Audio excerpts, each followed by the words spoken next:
La deuxième tranche du Val-de-Moine va donc accueillir deux projets majeurs.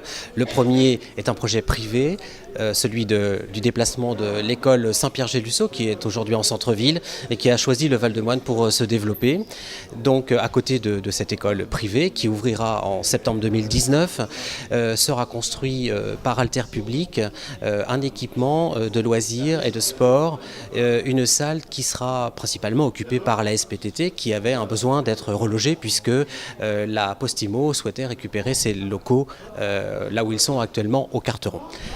Vous dites principalement par la SPTT, mais pas seulement. Non, parce que ce bâtiment qui est construit par Alter Public, la ville l'a choisi d'ailleurs pour aller plus rapidement dans cette réponse nécessaire à la SPTT, cet équipement est un équipement municipal. Ça veut dire que la ville va conserver la gestion et en fonction des besoins, soit d'autres clubs, soit d'écoles, les salles seront mises à disposition et gérées comme toutes les autres salles municipales par la ville de Cholet qui, au terme du portage fait par Alter Public, deviendra au bout des 15 ans évidemment propriétaire à part entière et donc gestionnaire de cette salle. En termes de calendrier, donc pour la salle d'activité physique et de loisirs, cette salle-là sera donc construite à partir de février 2019 et livrée au premier trimestre de l'année 2020 avec une date maximum mars 2020.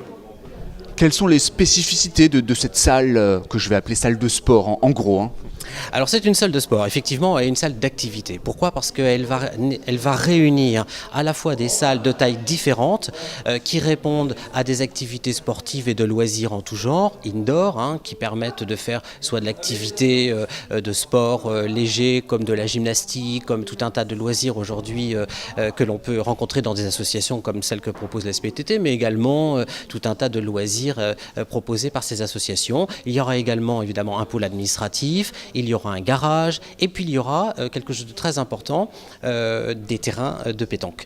Parce que la SPTT a un club de pétanque très important et aujourd'hui à Cholet nous n'avons pas cet équipement. 16 terrains aujourd'hui construits dans un environnement qui sera extrêmement agréable. Je crois que c'est une bonne réponse à nos boulistes choletais. Allez, outre ces deux projets qui composeront donc cette seconde tranche, il y aura-t-il des logements également ? Oui, cette deuxième tranche n'est pas simplement évidemment faite pour l'école Saint-Pierre-Gay-Lussot ou pour cette salle de loisirs et d'activités. Elle est faite également pour accueillir demain d'autres logements, pour poursuivre évidemment la construction du Val-de-Moine. La tranche 1 est quasiment terminée aujourd'hui. La tranche 3, qui est beaucoup plus au sud, se termine et est très vite commercialisée. Donc cette tranche 2 accueillera là aussi très rapidement des petits collectifs pour structurer l'avenue du Lac, mais aussi des terrains et des lots libres de constructeurs. Certainement dans le courant de l'année 2019. La commercialisation a déjà débuté ? Non, pour l'instant nous sommes au plan d'urbanisation avec les choix des tramviaires et la meilleure organisation possible aussi pour respecter les coûts. Et puis très rapidement nous allons valider ces plans pour lancer la commercialisation.